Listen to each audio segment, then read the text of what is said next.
shiver in the dark, it's raining in the park, but meantime,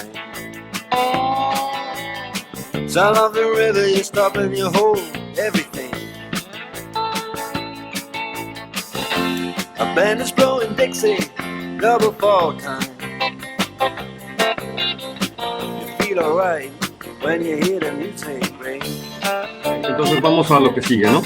Quiero que se ponga así. Entonces justamente la cosa era por la siguiente definición y por eso repensé el ejercicio, el problema que estamos, que ahorita nos ocupa. Y bueno, es que como que no veo aquí lo que estoy escribiendo, entonces bueno. Entonces vamos a considerar A un módulo, digo A un dominio entero. Pero recuerden que los dominios enteros son esos que no tienen divisores de cero, ¿no? Todo el mundo estamos en eso. Y M un módulo. Entonces, vamos a decir que un elemento X en A es un elemento de torsión, si el anulador de X, que es el ideal de A, formado por todos los elementos de A, de tal manera que A por X es igual a 0, ustedes tienen que verificar que es un ideal, si este ideal es distinto de 0. ¿No? O sea, un elemento X de torsión, si su ideal anulador, si el anulador de X, tiene a otro elemento distinto del 0, porque por supuesto el 0 siempre está en el anulador. Entonces, eso quiere decir que no sea el 0, pues quiere decir que hay un elemento distinto de 0 que me anula el elemento, ¿verdad? Entonces, eso quiere decir que un elemento X sea de torsión. Y asimismo decimos que M es libre de torsión si para todo elemento X en M, pues su anulador es solamente el 0, ¿no? O sea, que solamente el elemento que anula al cualquier elemento, pues solamente es el 0, ¿de acuerdo? Entonces, sería que M es libre de torsión. Aquí, una observación que también es... a veces se presta confusiones, pues sobre todo porque se llama lo mismo. No es lo mismo decir que es libre a ser libre de torsión, ¿no? O sea, claramente por la definición. Todo módulo libre pues va a ser libre de torsión, pero al revés no es cierto. No es cierto que un módulo libre de torsión necesariamente sea libre. Entonces, eso hay que tomarlo en cuenta. Entonces, el corolario que nos interesa o que quiero ver ahora es justamente el que tiene que ver con el ejemplo de planaridad que yo les di hace rato. Estamos tomando los enteros, pero eso en realidad se puede hacer para cualquier dominio de ideales principales. Entonces vamos a ver si A es un dominio de ideales principales. Entonces, un módulo M es plano, sí, solamente sí. ¿Qué creen? ¿Cuál es la conjetura?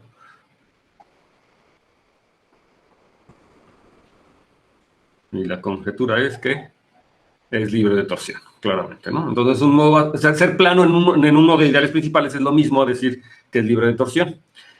Y esto es un corolario porque vamos a utilizar la caracterización que estudiamos la clase pasada. Recuerden, nada más para recordar, ya no la escribí, pero para recordar que habíamos dicho que un módulo era plano, sí, solamente sí, para cualquier ideal del anillo, y tensor M era isomorfo a IM con el isomorfismo dado por el producto ese que estábamos viendo hace ratito.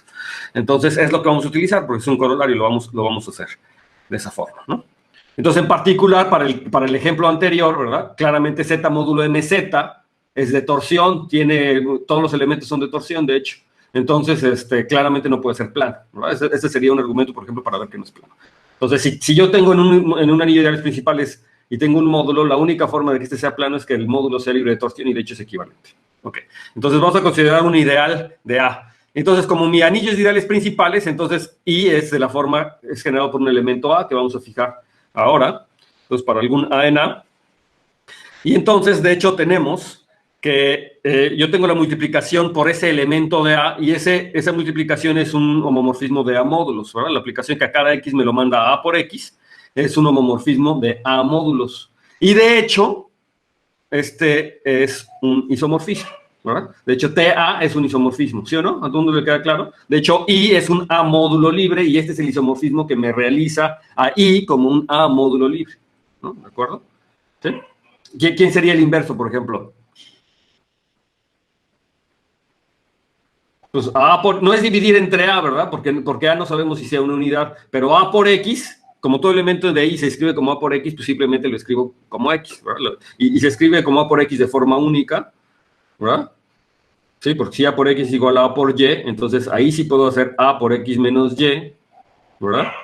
Y entonces si A no tiene divisores de 0, ¿verdad? Por eso es un dominio. Si A no tiene divisores de 0, entonces X menos Y es 0 y entonces X es igual a Y. Entonces a lo mejor es trivial, pero son de las cositas que hay que preguntarse siempre, ¿no? Que sí está bien definido y si realmente el inverso está bien definido. Entonces sí, Sí está definido y es porque estoy en un dominio de ideales principales. No tengo divisores de cero, ¿no? Justamente. Claramente, si tuviera divisores de cero, entonces ni siquiera sería libre, ¿no? O sea, ni siquiera tendría por qué ser libre. Ok.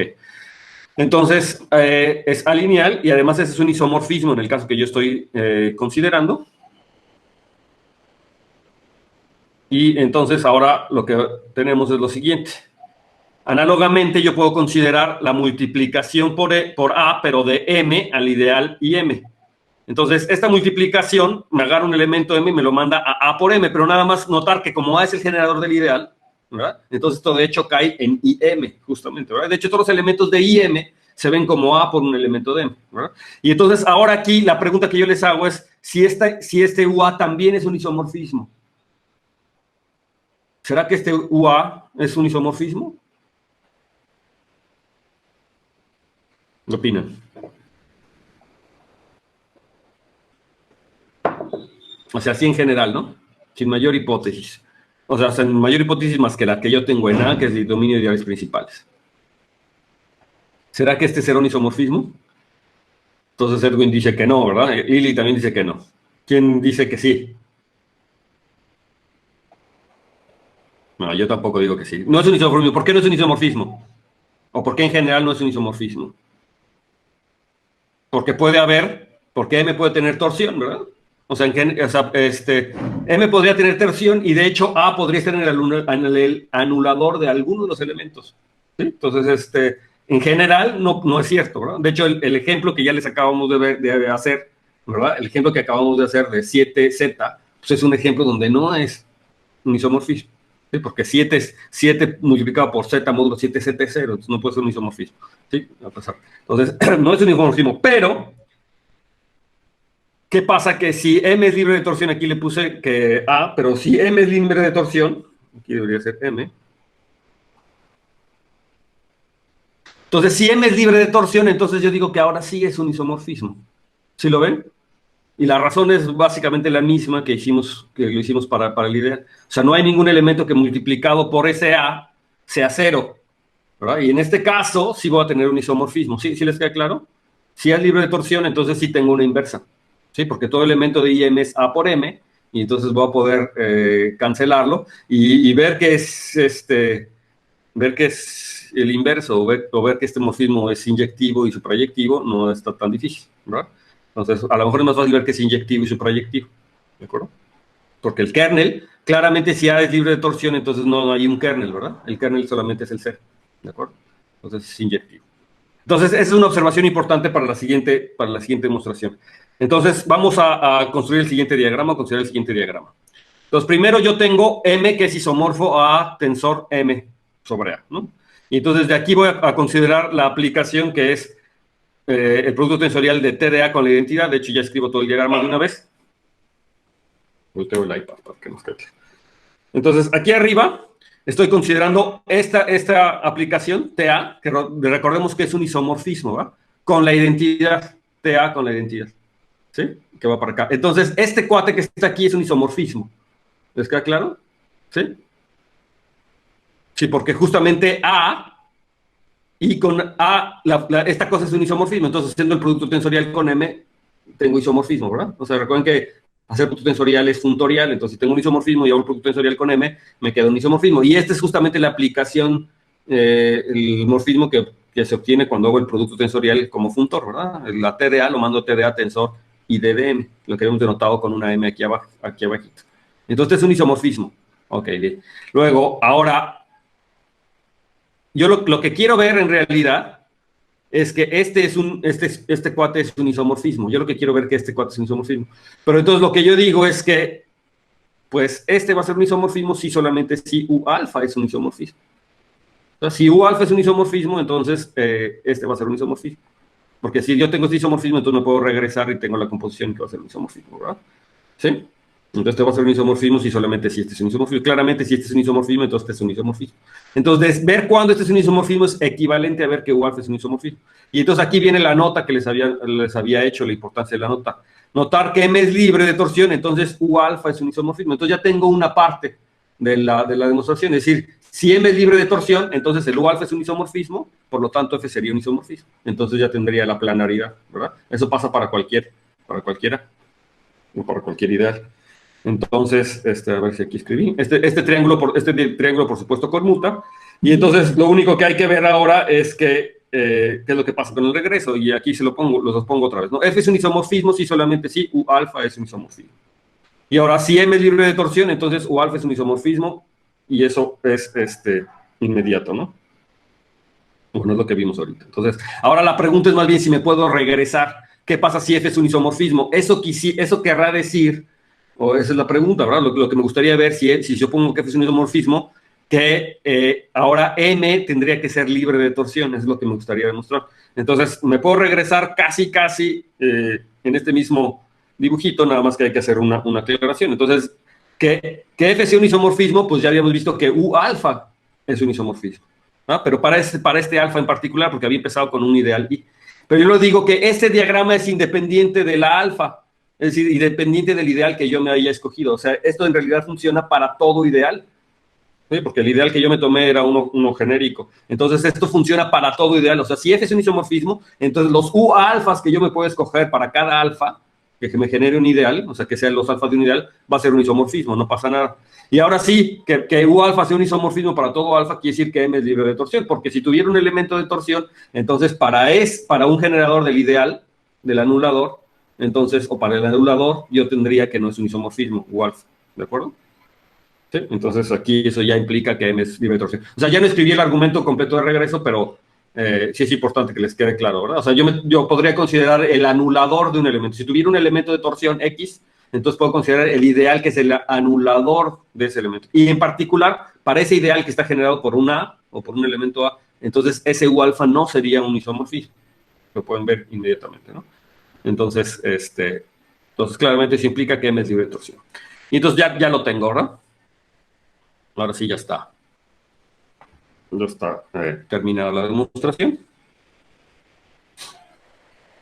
Entonces, fijarse cómo en los módulos, en los dominios... Una pregunta. Entonces, la hipótesis de que el A sea un dominio de ideales principales la usas al final, ¿no? O sea, para que este argumento valga para todos los ideales, lo que hago es decir, bueno, pues un ideal tiene que ser un ideal generado por una y entonces satisface una de estas, ¿no? Exactamente, sí. Va. Estamos utilizando que está generado por un elemento. Eso no quiere decir que no haya otros anillos, que a lo mejor no son de ideales principales, en que también en lo que a lo mejor también pueda suceder un resultado análogo, ¿no? O sea, que se tenga, que pueda decir que, de hecho, no sé si sea cierto, pero en principio podría ser, ¿verdad? Que yo pueda tener anillos más generales, en donde ser plano sea equivalente a ser libre de torsión también. En principio eso podría ser también, podría suceder.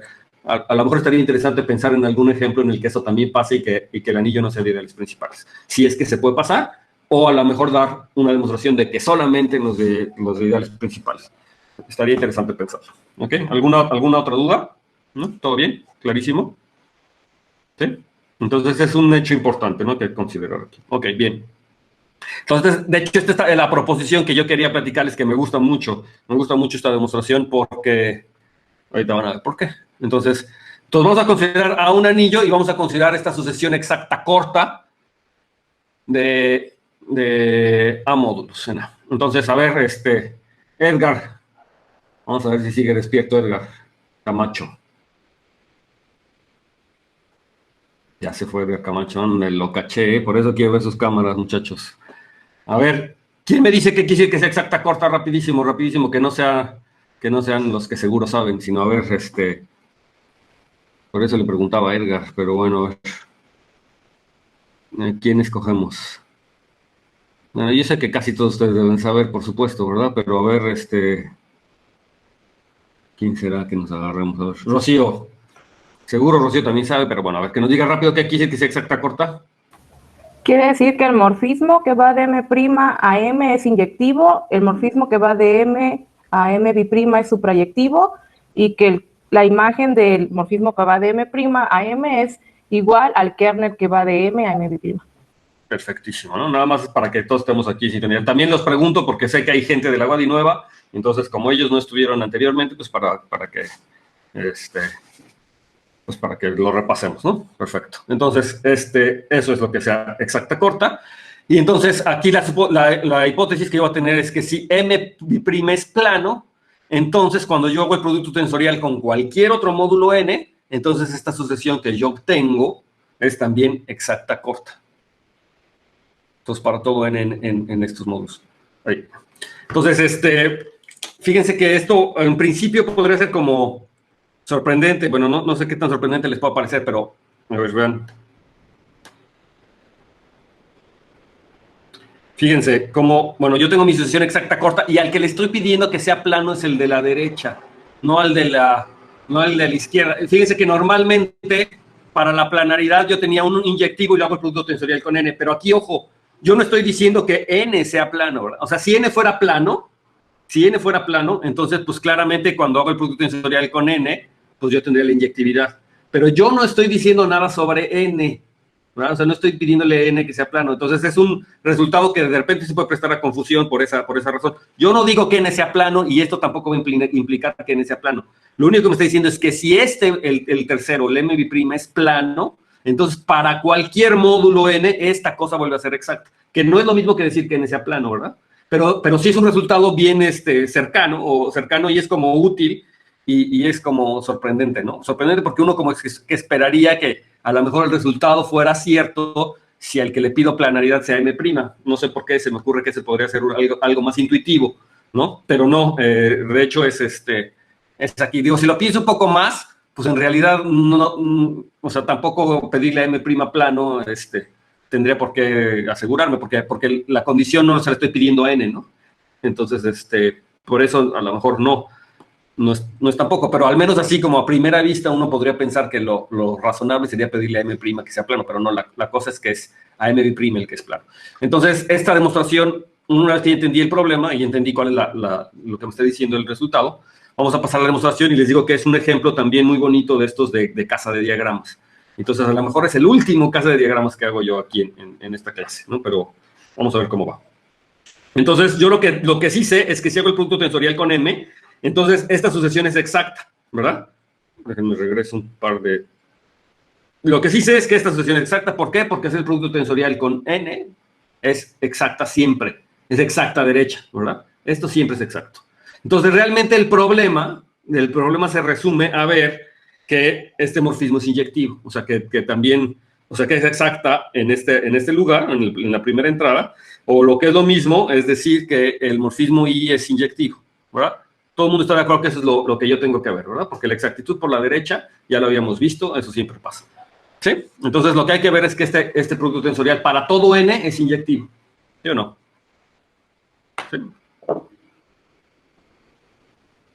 Entonces, esta demostración también es muy ilustrativa. Es un ejemplo típico también de cómo se hacen cierto tipo de demostraciones aquí con estos módulos planos y por ende en geometría algebraica, ¿no? Es que en geometría algebraica toda esta teoría de módulos ya les había dicho, ¿no? Los módulos y toda esta álgebra conmutativa con módulos es como la parte local en geometría algebraica, es decir, lo estoy haciendo en un abierto afín, ¿verdad? Estoy haciendo geometría en un abierto afín. Ya en general, pues tengo gavillas, ¿verdad? O sea, los módulos son como gavillas coherentes en realidad. Entonces tengo como gavillas y las propiedades los voy a poder decir algunas de manera similar para gavillas, pero siempre considerando el caso afín, que sería como la parte local, que es esta que estamos estudiando. Entonces hay que pensar en eso de alguna manera, ¿no? Siempre. Cuando estamos viendo álgebra conmutativa ahorita y queremos aprender geometría algebraica, hay que recordar que estamos estudiando el caso afín o el caso local, ¿verdad? De la situación.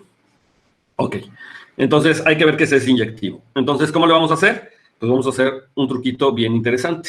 Entonces, lo primero que tengo que ver es que mi módulo N, y de hecho cualquier módulo N lo puedo encajar en una sucesión exacta de este tipo. Es decir, cualquier módulo N es el cociente de un módulo libre. ¿Sí? Cualquier módulo N, y ya lo habíamos discutido la vez pasada un poco. ¿Por qué todo módulo N es el cociente de un módulo libre? A ver, Edgar Camacho, a ver ahora sí, a ver si estás ahí. Edgar.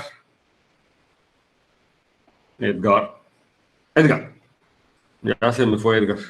Eso, lo bueno es que lo cachamos. Edgar. Aquí estoy. Ya quedó grabado Edgar, que anda por ahí, quién sabe qué haciendo. A ver, camarita Edgar.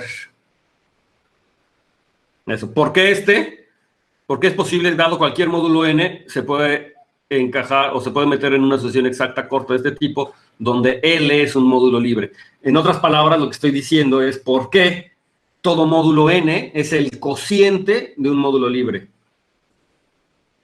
¿Por qué será?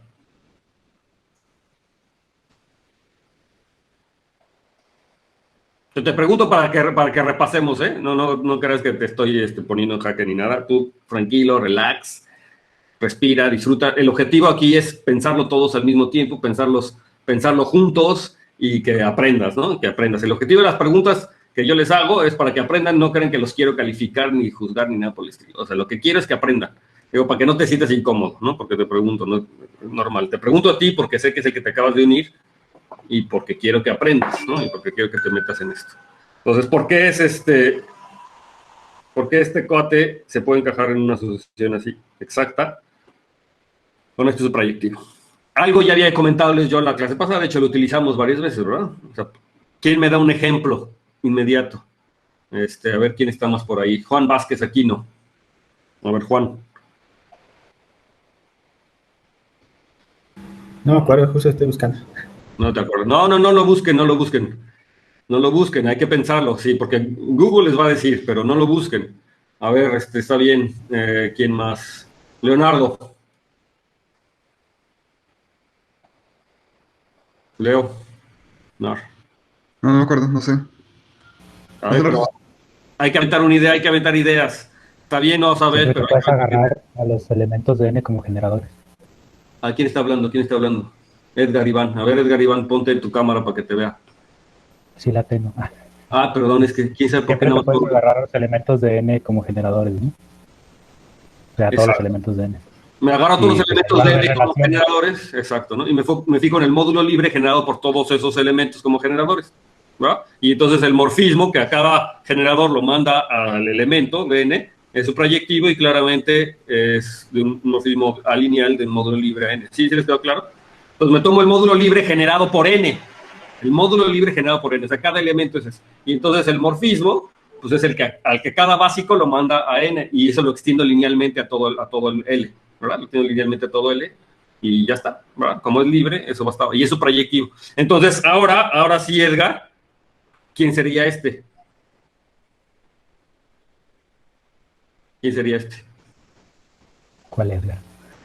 El K. Puntuación. Perdón, es que hay dos Edgar. Edgar Camacho. No, no lo veo. Este K, ok. Imaginemos que estamos en el caso que está aquí, ¿no? ¿Quién será? No tienen que decirme explícitamente, pero ¿quién es? O sea, ¿quién es? ¿Qué tiene que ver con este morfismo? Imagínate que El kernel, ¿no?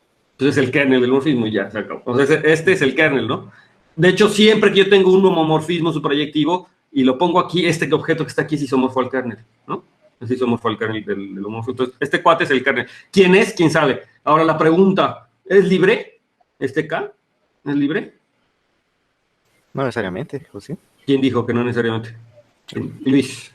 Eso, es que de repente no. Exacto. A Luis no sé por qué no te veo tu cámara, no veo si hablas. ¿Está prendida?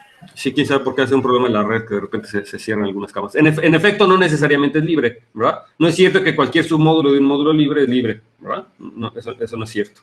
Entonces, no necesariamente es libre, pero lo importante es que aquí el L es libre. Y yo ya sé un montón de cosas. La clase pasada estuvimos viendo varios casos y vimos indirectamente, aunque sea en la demostración, ya vimos varias cosas de los módulos libres y vimos que los módulos libres sí son planos en particular. O sea, que cuando yo tengo los módulos libres y hago productos tensoriales, sí me preservan las inyectividades. Entonces, vamos a utilizar eso. Entonces, por comodidad, voy a escribir mi sucesión exacta así, vertical, ¿ok? Entonces, esta misma sucesión exacta la escribí vertical y ahora me voy a fijar en como los renglones. Digamos que este es el renglón de la K, este es el renglón de la L y este es el renglón de la N. Y entonces lo que voy a hacer es aplicarle el funtor producto tensorial. Es decir, voy a hacer el producto tensorial primero con K, primero con L, primero con M. ¿A cuál sucesión? Pues a la sucesión original. O sea, me tomo la sucesión original y esta va a ser primero el producto tensorial con K, por eso es el renglón de la K, luego el producto tensorial con L y luego el producto tensorial con M. Eso es lo que vamos a hacer. Entonces, primero hago el producto tensorial con K. Entonces, como hacer el producto tensorial con K es exacto derecho, porque todo hacer el producto tensorial con K es exacto derecho, entonces tengo esta sucesión exacta por la derecha, ¿de acuerdo? Es una asociación exacta y es exacta por la derecha, ¿de acuerdo? Por la izquierda no sé, ¿verdad? Justamente no lo sé porque yo no sé quién es K, podría ser, es un submódulo de un módulo libre, pero no sé si ese sea necesariamente plano, ¿ok? Bueno, algo ya habíamos visto también la clase pasada, pero bueno. Ahora hago lo mismo con L y análogamente tengo la asociación exacta derecha. Entonces, y finalmente hago lo mismo con N, que es el que nos interesa, ¿verdad? Recuerden que el último renglón es el que nos interesa ver si este cuate es exacto, o sea, si es exacto por acá. Entonces, por otro lado, yo tengo las columnas que ya las llené. Fíjense que la columna era hacer producto tensorial de esta asociación exacta, pero ahora con M' y también sé que es exacto derecho. Y lo mismo por aquí, ¿verdad? Ahora es la asociación exacta ahora con M y ahora la asociación exacta con M' y todo se baja, ¿verdad?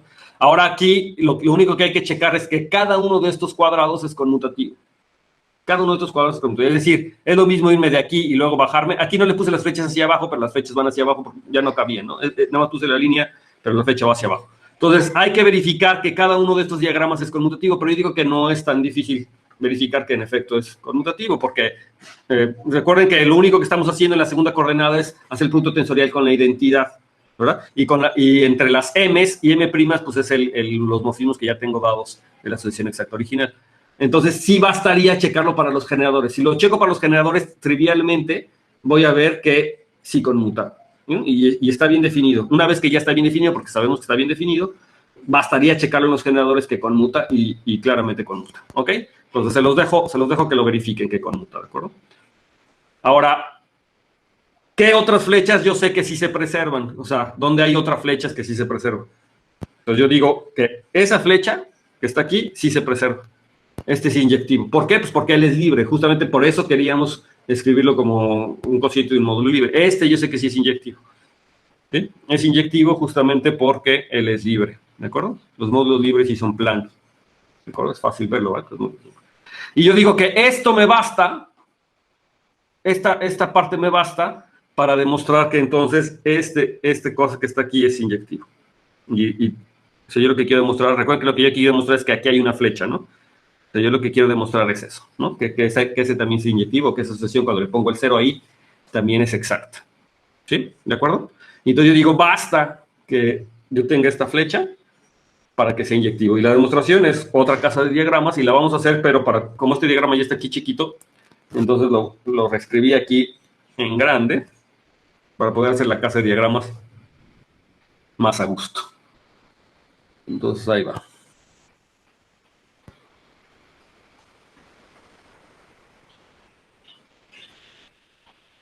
Entonces ya tengo aquí el inyectivo. Entonces recuerden que yo lo que quiero ver es que este cuate es inyectivo. ¿Ah? Entonces, ¿cómo le hago? Pues lo voy a hacer con casa de diagramas. O a lo mejor hay otros argumentos, pero digo que a mí me gustan las casas de diagramas. Entonces me voy a tomar un elemento aquí, X. Entonces hay que poner todo el mundo atención, ¿eh? X, y este elemento yo lo voy a mandar a 0. ¿Qué es lo que quiero demostrar? Pues que X es 0, ¿verdad? ¿Sí? Entonces me mando este elemento aquí a 0. Entonces ahora aprovecho que la flecha hacia abajo es su proyectiva, ¿verdad? Entonces, como la flecha hacia abajo es su proyectiva, ¿qué quiere decir? Que hay un elemento que lo voy a llamar Y aquí arriba, ¿verdad? Ese elemento Y me va a dar a X. De hecho, podría haber varios, pero hay un elemento Y ahí, lo bautizo como Y, que va a dar a X. Ahora, como el cuadrado que me ocupa ahorita es un cuadrado conmutativo, si yo me voy para acá, digamos, si ahora esto yo lo mando a Z, este Z tiene que ir a 0, ¿verdad? Porque el diagrama es conmutativo. ¿Eso qué quiere decir? ¿Que Z en dónde está?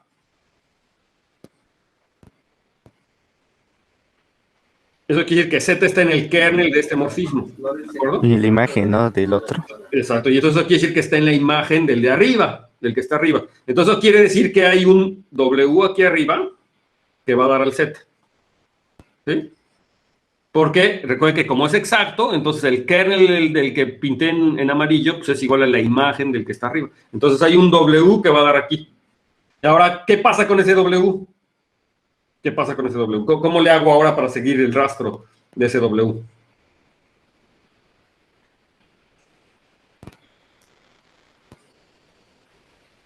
Fíjense, ¿a dónde va a dar Z aquí? 0, ¿no? ¿Por qué va a dar el 0? Va a dar el 0, pero ¿quién me dice por qué? Porque A ver, Ok. tú ya lo viste. A ver, alguien que no lo haya visto, alguien que lo intente. A ver, Leonardo Roa, ¿por qué aquí va a dar el 0? Porque la imagen de Z es 0 y el 0 va al 0 de la M doble prima y el diagrama conmuta, ¿no? A ver, otra vez. La imagen de Z va a 0. Si la Z va a 0, ¿por qué? La horizontal, ¿eh? El Z Sí. horizontal. Sí. Ese va a dar 0, ¿por qué? Porque la Z vertical va a 0. Porque la vertical va a 0. Y el 0 por la horizontal va a 0. Exacto. Bueno, aquí el 0 va a dar 0, tú es lo que estás diciendo. Y luego, aquí El va a dar R. algún otro, por ejemplo, iría a algún K, por ejemplo. Y K va a dar al 0, pero ¿por qué ese K es 0? Porque el diagrama conmuta, ¿no? No, pero eso no basta, ¿no? No basta, porque, por ejemplo, el Z le pasa lo mismo y eso no quiere decir que el Z sea 0. O sea, el Z va a dar al 0, pero eso no quiere decir que el Z en verticalmente va a dar al 0, en este camino, digamos, en este camino va a dar al 0, pero eso no quiere decir que el Z sea 0, nada más porque el diagrama conmuta. No es esa la razón por la que sea 0. Entonces, a ver. El Z está en la imagen de... Por la exactitud. Exacto. Exacto. Dice su La exactitud. razón es que el renglón horizontal donde está Z es exacto y está en la imagen del que sigue, pero la imagen es el kernel. Entonces Z quiere decir que está en el kernel del siguiente morfismo. ¿Sí lo ves, Leonardo? Sí, porque la imagen es el kernel. Entonces, como está en la imagen, porque es la imagen de Y, entonces está en el kernel, entonces este cuate va a dar un 0 aquí. ¿De acuerdo? Sí, entonces ese, por ejemplo, va a dar un 0 y claramente pues el 0 va a dar al 0, como ya habías dicho. No importa, pero bueno, ¿eso me sirve de algo?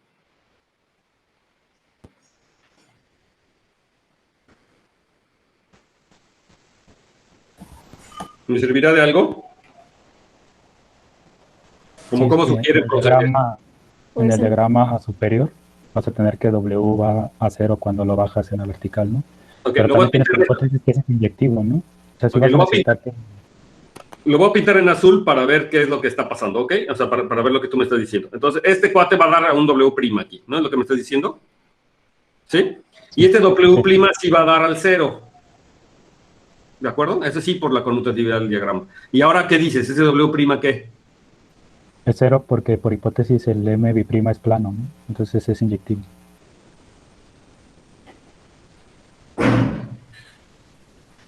Exacto, ¿verdad? Ahí es donde estoy utilizando la hipótesis de que el M' sea plano, ¿verdad? Exacto. Entonces, como M' es plano, entonces estoy haciendo el producto tensorial y aquí es exacto. De hecho, esa flecha a lo mejor la debimos de haber pintado. No la pintamos y ese era algo importante porque es parte de las hipótesis, ¿verdad? Entonces, como esta es exacta, por ser M biprima plano, y ahí es donde estamos utilizando la hipótesis, entonces el omega prima es 0, entonces lo voy a poner aquí como 0 de una vez para no estar poniendo el biprima. Entonces sí va a dar 0. Entonces ahora sí, ¿qué pasa? Pues como es 0, entonces quiere decir que omega está en el kernel de la flecha que pinta en azul. Pero el kernel es la imagen del anterior. ¿Eso qué quiere decir? Que existe aquí un, ¿cómo le llamamos a un R? ¿Sí? Un R que va a dar para acá. ¿De acuerdo? Entonces el R va a dar al doble... Ay, ¿qué pasó? Ay, ¿qué pasó? Ahí está. Sí, el R va a dar al W y el W va a dar al Z. Ahora, ¿será que el R va a dar al Y cuando lo bajo? ¿Qué opinan? Sí, debería. A ver, Porque R va a W, W va a Z. Por conmutatividad imaginemos que va a otra Y, pero es inyectiva la imagen de Y a Z. Entonces esa Y prima tiene que ser Y. exactamente. Entonces, la razón por la que sí va al Y es por la inyectividad, no porque porque el diagrama sea conmutativo, porque eso es más o menos lo que nos estaba diciendo Leonardo hace ratito, ¿no? Porque el diagrama es conmutativo. Entonces, en principio, este R podría ir a otro Y, vamos a llamarle Y'. En principio, la conmutatividad del diagrama me diría que el Y' va a también dar al Z. ¿Verdad? O sea, ahora sí, por conmutatividad del diagrama este Y' también va a dar al Z, pero no me dice que Y' sea igual a Y. Eso es algo que tenemos que tener claro. O sea, la conmutatividad del diagrama me lo manda un Y' y ese Y' por conmutatividad del diagrama va a dar a Z. Pero eso no quiere decir en principio que el Y' sea igual al Y. ¿Sí lo tienen claro? Sin embargo, aquí Luis me dice algo muy cierto. Ah, pero lo que pasa es que el de abajo es inyectivo. O sea, este que está aquí es inyectivo. ¿Justamente por qué? Pues porque él es libre. ¿Verdad? Ese ya lo habíamos visto. Entonces, este es inyectivo. Y como van a dar al mismo, entonces sí es cierto que estos dos son iguales. ¿Sí?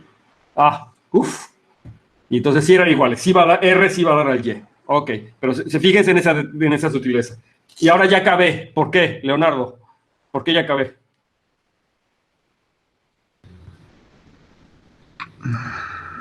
Otra vez perdí. ¿Dónde llegamos? Otra vez. Ya llegamos a que... A ver. Hasta aquí sí me seguiste, ¿no? Sí, sí. R ese va aquí. Le digo que R en principio bajaba algún Y' que podría ser distinto del Y. No tiene por qué ser igual a Y en principio. Pero por la conmutatividad de este diagrama, este Y' sí sé que tiene que ir al Z, porque R va a W, W va a dar el Z y es lo mismo dice por abajo. O sea, el Y' sí va a dar el Z. ¿Pero qué crees? Que este morfismo era inyectivo y como tanto Y' como Y van a dar el Z, eso quiere decir que Y' es igual a Y. ¿De acuerdo? Entonces, hasta aquí ya estamos. Entonces, ya encontré un R que se va a dar a este Y. Y ahora yo digo, eso me basta, ya acabamos la demostración. ¿Por qué? O sea, acuérdate que lo que yo quería demostrar es que X es igual a 0. En otras palabras, te estoy preguntando por qué X es igual a 0. ¿Por qué esto implica que X es igual a 0?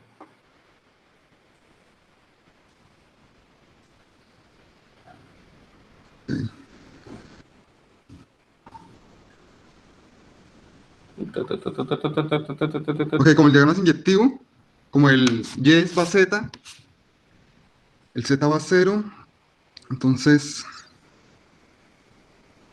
el Z va a 0. Hay una razón más fácil que solamente tiene que ver con esta columna.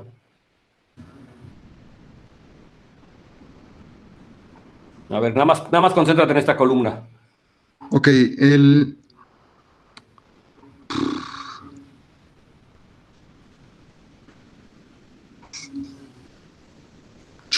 No la veo. Espera. R a quién va. R a quién va, según este diagrama. Tú tranqui, no te pongas, no te estreses. Yo sé que de repente te preguntan y se le pone uno la mente en blanco, pero tranquis. A ver, vamos a ver. R a quién va. Ok, en la vertical va Y, pero Exacto, va Y. ¿Y Y a quién va? pues al X. Al X. Y ahora, ¿cómo es esta sucesión de aquí? Exacta. ¿Qué quiere decir eso? Que la imagen está contenida que el kernel es contenido en la imagen.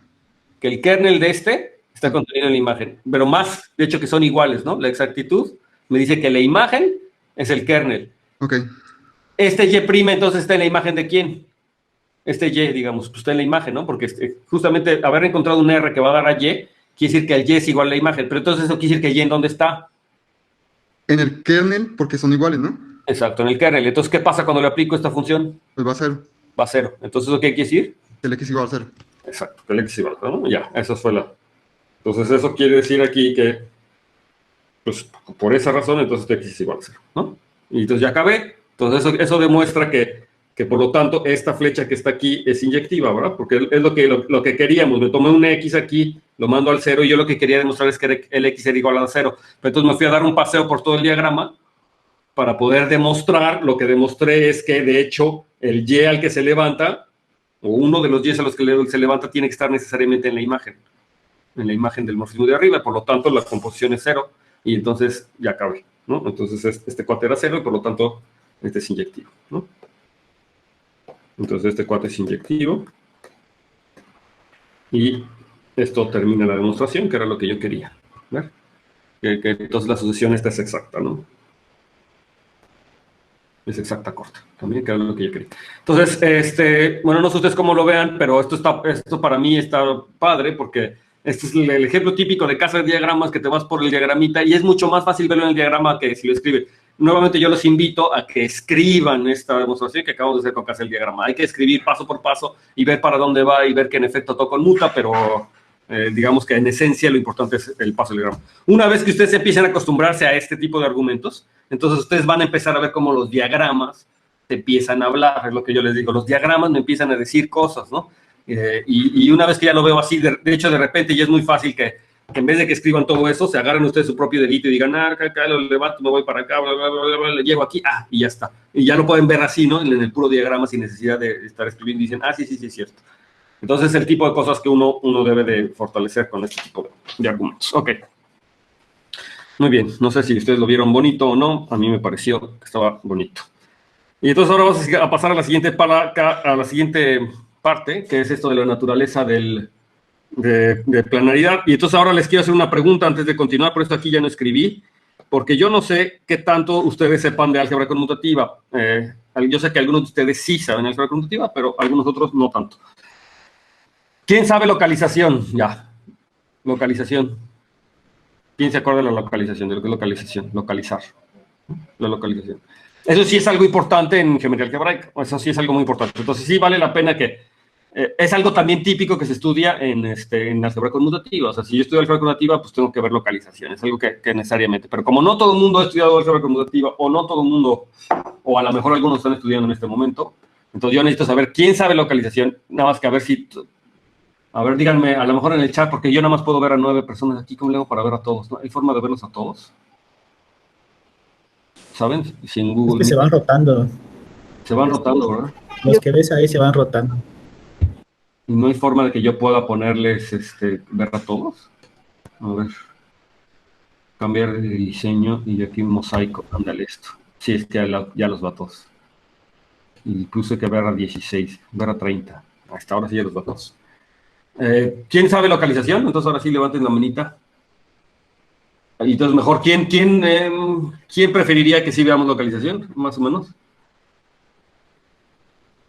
¿Quién preferiría que sí veamos localización, tantito localización? Rápido, no me voy a detener. Un pequeño repaso estaría bien. Un pequeño repaso. ¿Quién dice? A ver, levanten la mano, chavos, porque no los veo. A ver. 1, 2. ¿Nada más 2? Los demás lo tienen clarísimo, la localización. Leo, ¿sí? Tú sí le levantas la mano. ¿Y Lili? Está bien, no, sí, yo sé que... el otro Edgar... Edgar no lo veo tampoco levantar la mano, no sé si sea problema con mi red o con quién, pero Edgar, a ver, manifiéstate, ¿quieres que hagamos localización o no? Sí. Sí, estaba levantando la mano. Tú sí. Bueno. ¿Y el otro Edgar? También. También. Sí, Oh, sí. bueno, ok. Pues está bien. Bien, bueno. Pues está bien, porque este sí es algo muy importante. Igual me lo quería saltar, pero bueno, sí la localización es algo importante, muy importante, porque cuando veamos gavillas y cuando veamos muchas de las propiedades, cuando uno habla de una propiedad local en geometría algebraica, en términos de álgebra conmutativa, lo que uno está diciendo es que uno se está localizando. No es nada más, o sea, hay como dos nociones de propiedad local, ¿no? Una es como la topológica, es decir, que cuando yo veo una propiedad local de un morfismo, de lo que ustedes quieran, de una variedad, es como tomarse un abierto pequeñito, ¿no? Esa es como la noción topológica. En geometría algebraica, además, hay otra, que es esta de estudiarlo alrededor de un punto, pero estudiar una cosa alrededor de un punto, eso en general se puede hacer estudiando las localizaciones en el punto, las localizaciones en el punto, que es un poquito más refinado eso que nada más tomarse en un abierto. Es decir, estudiarlo en la localización de un punto no es nada más irse al abierto afín que contiene el punto, sino es un poquito más fino, es un poquito más fino. Entonces, la noción de estudiar algo localmente en geometría algebraica es un poco más refinado que irse al abiertito que está ahí, es fijarse en la localización, en fijarse en los anillos. Esto tiene que ver con lo que les platiqué al principio del curso en la motivación. ¿Se acuerdan de los gérmenes, de lo que era la definición de un germen? El germen de una función. Entonces, si yo quiero entender cómo es una función cerca de un punto, entonces no nada más me fijo en un abiertito pequeñito alrededor del punto, sino realmente en lo que me fijo son en los gérmenes de la función en ese punto. ¿No? Me tengo que fijar en los gérmenes de la función en ese punto. Y eso me da información muy, muy importante de la función. Y fijarme en los gérmenes es como localizar, es justamente ir al anillo local en ese punto de lo que estamos hablando. Entonces, la localización es una cosa muy importante. Entonces, primero necesitamos repasar algunas nociones y hacer algunas cosas rápido. Entonces, rapidísimo. Vamos a ver si lo podemos hacer rápido. Déjame poner el blanco. Entonces, sea un anillo como siempre, conmutativo con 1. Y entonces hay una noción del radical de Jacobson.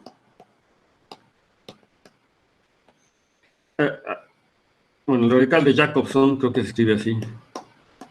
Sí, corríjanme si no, porque no lo tengo aquí escrito. El radical de Jacobson de A es, pues esta cosa, ¿no? Aquí lo denotan así con una R mayúscula, pero a mí no me gusta. Yo lo pondría así por radical de Jacobson de A, y es la intersección de todos los ideales maximales. Bueno,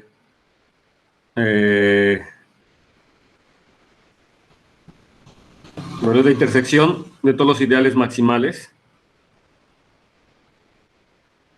Él es maximal, ¿no? El radical de Jacobson es la intersección de todos los ideales maximales de mi ideal, ¿de acuerdo? Entonces, eso es en contraste con el radical de un anillo, que es la intersección de todos los ideales primos. Pero entonces, este es el radical de Jacobson, de un ideal maximal. Entonces, eso es una cosa que hay que tomar en cuenta. Otra es que decimos que el anillo A es local. Sí que, bueno, pues si solo tiene un único ideal maximal. ¿Ok? Un anillo local es uno que tiene un único ideal maximal. En este caso, pues el radical de Jacobson, ¿verdad? El radical de Jacobson de A, pues es exactamente el único ideal maximal que tiene mi ideal, ¿ok? Entonces, hay un lema muy importante que se llama el lema de Nakayama, que es muy útil en álgebra conmutativa y de hecho también en geometría algebraica. Nakayama, así se escribe, Nakayama. Entonces, el lema de Nakayama, famosísimo lema de Nakayama, que lo que me dice es lo siguiente, que es, vamos a suponer que M es un módulo finitamente generado, o sea, M, una módulo finitamente generado.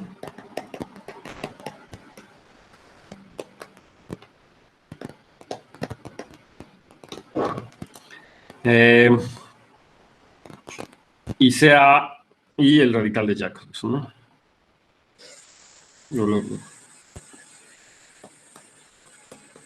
Nada más para no llamarlo, para no estarlo llamando de esta manera, ¿no? Entonces, el lema de Nakayama me dice lo siguiente, me dice, si I por M es igual a M, para este ideal en concreto, para el lema de Nakayama, para el Jacobson, perdón, entonces,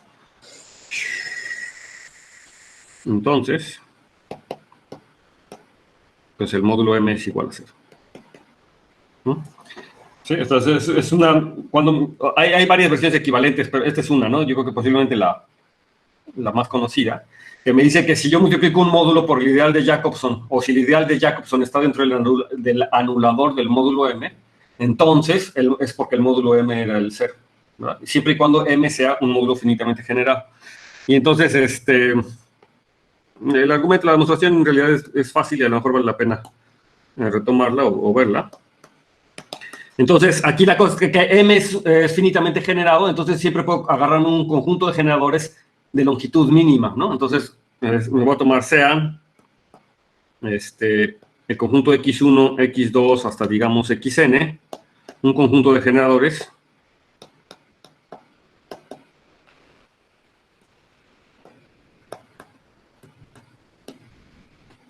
de M mínimo. O sea, es un conjunto con el menor número posible de generadores. Eso quiere decir con mínimo, ¿no? Es el menor número de generadores. ¿Por qué existirá ese conjunto con el menor número de generadores? De repente me da por hacer preguntas triviales, pero es importante de repente que piense uno en eso, ¿no? ¿Eh? Sí, ok. Es por el principio del buen orden, ¿verdad? Siempre va a haber uno que sea ahí, que tenga el mínimo, ¿no? O sea, puedo tomar el conjunto. Ok, entonces, ¿qué es lo que vamos a hacer?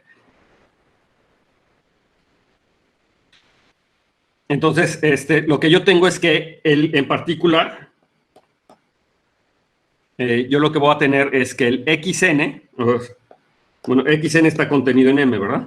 Y recuerden que M es igual a I por M, esto es por hipótesis. O sea, el último generador está en M, que es igual a IM. Eso quiere decir, pues que entonces el XN se va a poder escribir de la siguiente forma, ¿no? O sea, como un alfa I con XI, donde aquí el I va desde el 1 hasta el N, ¿verdad? Pero aquí los alfas I's los estoy tomando en el ideal. ¿De acuerdo? Eso es porque está contenido en IM y los elementos en IM se ven exactamente como combinación. Como M es finitamente generado, los elementos de IM son exactamente este tipo de combinaciones lineales. Todos los elementos que están en IM se escriben así. Ahora, la cosa es que aquí está en que el alfa I está en M. Entonces, yo puedo pasar, digamos, restando el término que le corresponde al XN en esta sucesión. Entonces, lo que voy a tener es que XN menos alfa N por XN, pues es igual a la suma, pero ahora donde los I son menores que N, o desde I igual a 1 hasta N menos 1, si quieren, de los alfa I por XI, ¿no? Es la suma de todos los que están aquí anteriormente, pero bueno, esto por supuesto es 1 menos alfa n por xn es igual a esto, ¿no? Ahora, aquí notemos que 1 menos alfa n es una unidad. ¿Quién me dice por qué? Alfa n está en el radical de Jacobson. Entonces, yo digo que 1 menos alfa n es una unidad. ¿Por qué?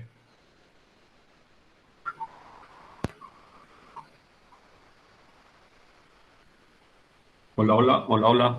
Aunque digan lo que sea, pues, para que yo para que estemos aquí atentos. 1 menos alfa n es una unidad. ¿Será o no? ¿Sí o no? Es que si está en el radical, está en los maximales, entonces 1 menos alfa n si está ahí, lo sumas, entonces 1 está en los maximales.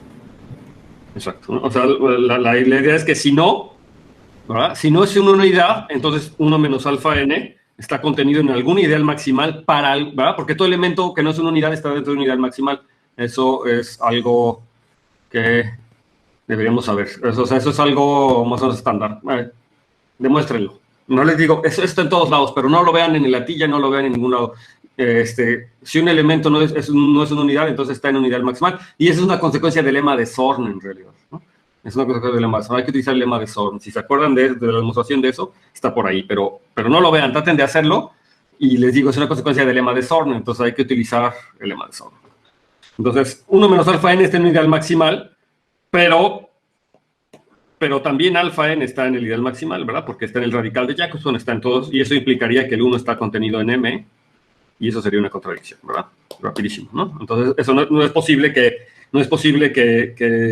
entonces 1 menos alfa n esté en M. Entonces, si no es una unidad, estaría en unidad maximal. Entonces, por lo tanto, la única posibilidad es que 1 menos alfa n sea una unidad.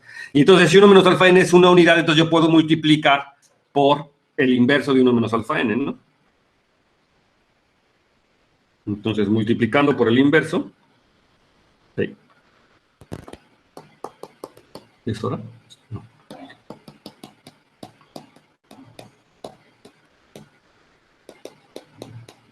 Multiplicando por el inverso de 1 menos alfa n, pues lo que tenemos es que el xn en realidad se podía escribir como una suma desde i igual a 1 hasta n menos 1, pues ahora de unos alfas i primas, bueno, que en realidad sería el alfa i por el 1 menos alfa n inverso, ¿verdad? De los xis, ¿verdad? O sea, es decir, se está escribiendo como una... Por supuesto, xn no es 0, quiere decir que no todos los coeficientes son 0, y le estoy escribiendo a xn como una combinación lineal de n menos 1 de ellos. Eso quiere decir que el xn es linealmente dependiente de los anteriores. Eso en particular quiere decir que los xi desde 1 hasta n menos 1 generaban. ¿Sí? Ya generaban a todo el módulo. Y eso no puede ser porque nos habíamos escogido ni más ni menos un conjunto mínimo, ¿verdad? Entonces, eso es Entonces, bueno, lo que no es una contradicción o no, o bien lo único que o lo que podemos aquí inferir más bien, ¿verdad? Lo que podemos inferir aquí es que, pues, el n era igual a 1 y que el xn era igual a 0. O sea que esa es la única posibilidad. Si yo no digo que xn sea distinto de 0, la única posibilidad es que solamente haya un generador y que ese generador sea el 0. ¿Verdad? Es otra forma de decir, en otras palabras, es decir, pues que el n es 0, ¿no? ¿Sí? O sea, de alguna forma, o lo pude haber hecho hacer así, ¿verdad? Si m es distinto de 0 y está generado por n elementos, entonces llegaría a la contradicción que les había puesto aquí, porque los puede generar por un elemento más chiquito. Y entonces ahora la observación o la nota o lo que sea es que, bueno, como I por M, ¿verdad? Se puede expresar en términos del producto tensorial, es como la imagen del producto tensorial, ¿sí? Entonces la nota es que la condición de decir que M sea igual a IM es equivalente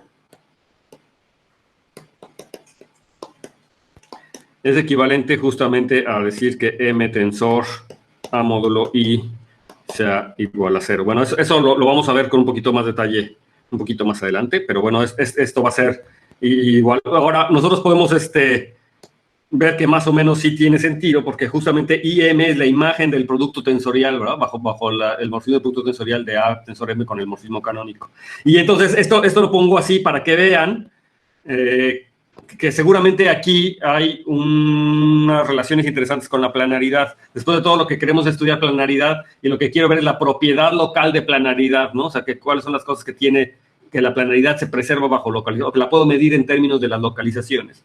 Y entonces esto me va a dejar ver que esto ya pasó. Entonces, bueno, del lema de Nakayama hay un corolario que es equivalente a este. Yo creo que ya sí no lo voy a mostrar, es el mismo de siempre también. Entonces, M finitamente generado, un módulo finitamente generado, y N un submódulo de M, ¿no? Entonces, N es un submódulo de M. Entonces, supongamos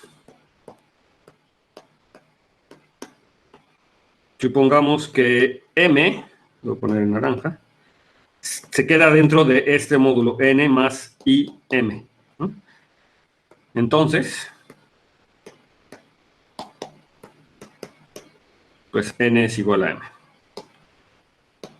Esta es otra forma del lema de Nakayama. Entonces también se conoce algunas veces como lema de Nakayama, que me dice que si yo tengo N un submódulo y quiero ver qué tan lejos está de M, o quiero ver si es igual a M, ese submódulo, me dice, bueno, pues si M se queda dentro de N más IM, o sea, N más IM es un módulo, entonces N es igual a M. Y aquí la demostración, dije que no lo iba a hacer, pero la demostración es inmediata también, pues es aplicar Nakayama, pero a M módulo N, ¿no? Si ustedes aplican Nakayama a M módulo N con estas hipótesis, se los voy a dejar de ejercicio, van a ver que sale automáticamente este resultado, ¿no? Ok. Ahora sí, ya estamos en condiciones de hablar un poco de la localización, que es lo que sigue a continuación. Bueno, vamos a hablar de localización. No me quiero detener mucho, lo quiero hacer rápido. Pero entonces, vamos a considerar CAS un conjunto multiplicativo.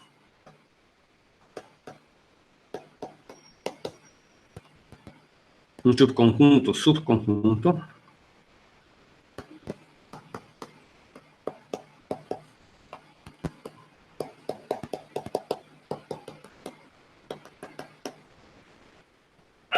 Entonces me tomo un anillo, me tomo S, un subconjunto multiplicativo del anillo. Entonces, ¿qué quiere decir que sea multiplicativo? Pues que si me tomo dos elementos ahí y hago su producto, vuelve a estar ahí, ¿no? O sea, es cerrado bajo la multiplicación, ¿de acuerdo? Es un conjunto multiplicativo de A. Entonces, lo que yo quiero definir es un nuevo módulo que se llama la localización. Entonces, hay varias formas de definir la localización y una es a través de propiedades universales, y se me hace que es lo que yo voy a hacer. en vez de hacer la construcción usual, voy a definir un módulo que se llama la localización con S y que cubre una propiedad universal. Entonces,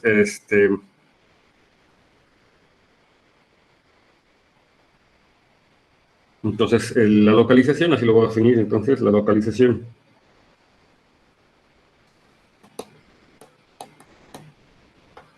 de M en S, ya les definí quién es, bueno, la localización de M en S es un módulo. Es un módulo que vamos a anotar por S a la menos 1 de M, S menos 1 de M, que es básicamente lo que quiero es invertir los elementos de M, junto con un homomorfismo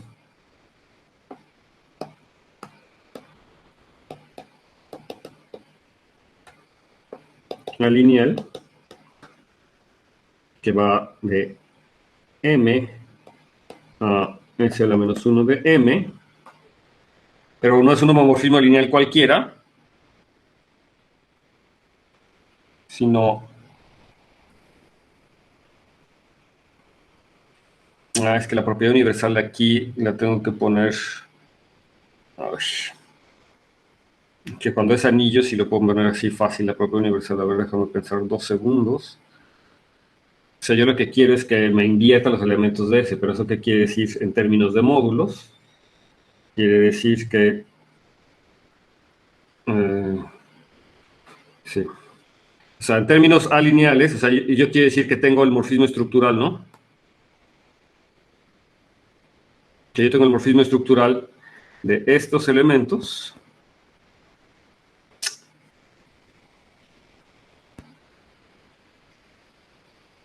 No lo voy a poder hacer así, porque si voy a tener que definir algunas otras cosas.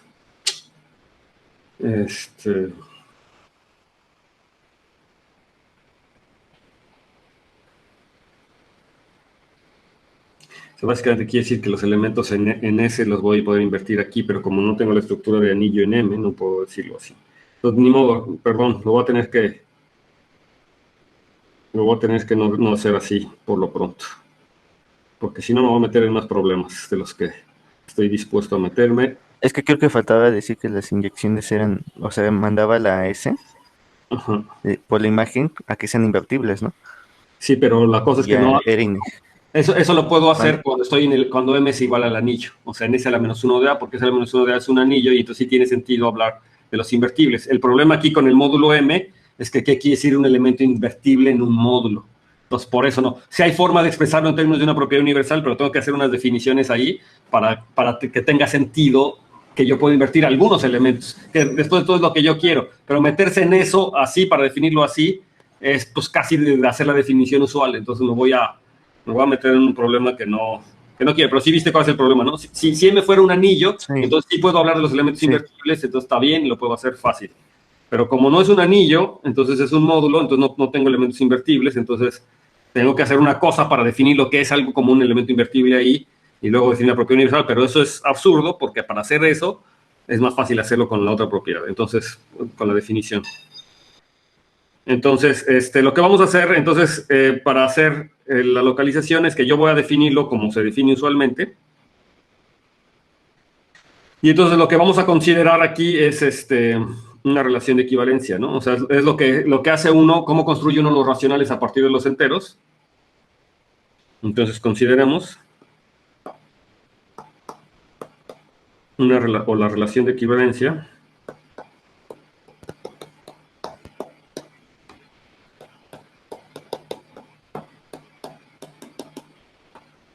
en, digamos, S cruz A, ¿verdad?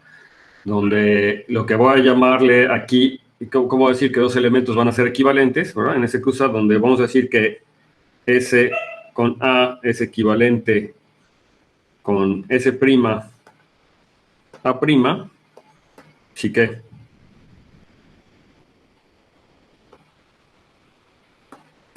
si existe un P en S,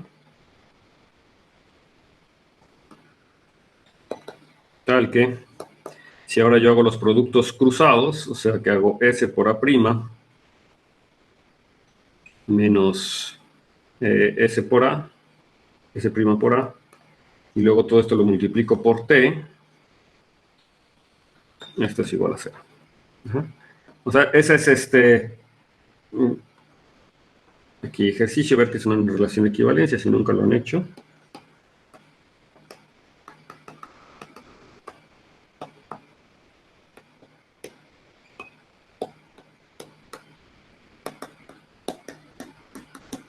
Entonces, ver que es una relación de equivalencia, y entonces, a la clase, ¿verdad? A la clase de S, A, la denotamos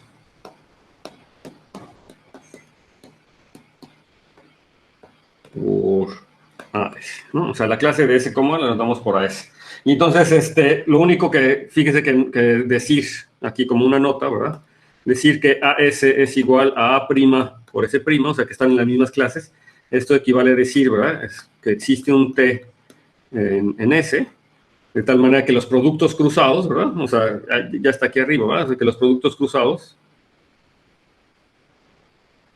no sé si escribirlo para que no gastar mucho tiempo, pero básicamente me dice que los dos productos cruzados son iguales salvo por un múltiplo de T, ¿verdad? Que es exactamente como habíamos hecho con los racionales, o como se hace con los racionales, ¿no? O sea que A por S' es igual a S por A', pero casi, ¿verdad? Casi esto es cierto, pero no, o sea, tengo que hacer un múltiplo de t, salvo por un múltiplo de t. O sea, es lo que nos está diciendo que los cruzados son iguales al producto de t. Entonces, esto se hace para poder invertir a todos los elementos de S. O sea, básicamente lo que yo estoy haciendo ahí es que a los elementos de S, aunque no sean unidades, yo voy a poder dividir entre los elementos de S. Es decir, si yo me tomo a las unidades de A, entonces siempre yo puedo como dividir entre ese elemento, ¿verdad? De A. O sea, yo tengo A por M, puedo dividir entre A y me queda un elemento bien definido. Ahora, la cosa está en que, aunque no sean unidades, yo quisiera poder dividir, ¿verdad? Sí, perdón, ya más bien una disculpa a ustedes porque ya me estoy alargando. Yo creo que ya nos vamos y continúo en la siguiente clase. Pero a ver, los que no han visto localización nunca o los que no se acuerdan, pues demuestren que esto está bien definido y que es una relación de equivalencia y que tengo las clases. Ahora, me ayudaría mucho si ustedes piensan cómo darle una estructura de anillo a esto. Y la estructura de anillo es la estructura de anillo que le dan los racionales, ¿no? Tal cual, como hacemos en los racionales, piensen cómo le voy a dar una estructura. Digo, esto no es un anillo, una estructura de módulo. Entonces vamos a ver cómo es un módulo y quién es el morfismo original. Bueno, la cosa es que lo puedo para cuando piensen en esto. Cuando m es igual a A, entonces yo puedo hacer esta misma construcción. Y ahora, además, cuando m es igual a esa cosa le puedo dar una estructura de anillo. Entonces díganme quién es la estructura de anillo y lo que les digo, ese anillo es como cuando lo hacemos en los racionales, tal cual. Es la localización. Sobre todo los que no lo han hecho nunca en la vida. Si ya lo han hecho en la vida, pues es facilísimo y ya. Entonces me quiero ir rápido con esto, no me quiero tardar. Pero bueno. Por eso quiero que lo revisen. Muchas gracias a ustedes. Nos vemos la próxima clase, es el jueves.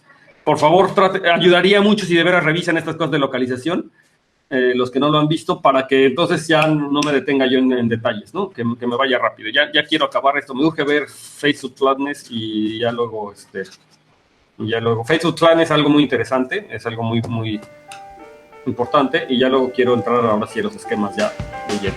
¿Ok? Bien, bueno, entonces nos vemos el jueves. ¿Alguna duda? Ya se pueden ir, por supuesto. Si tiene alguien una duda, comentario, pues ahora también. No, pues muchas gracias, hasta luego. Hasta luego. Gracias, doctor. Bye, que estén bien.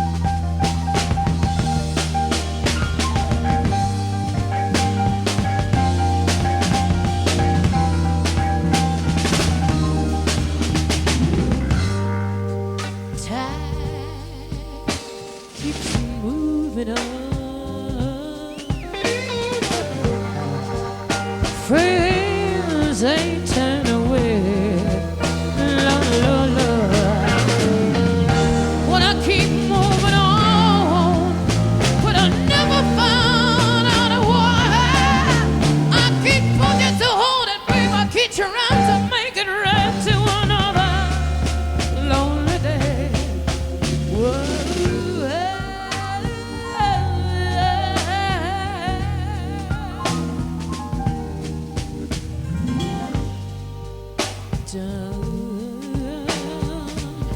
Has come late.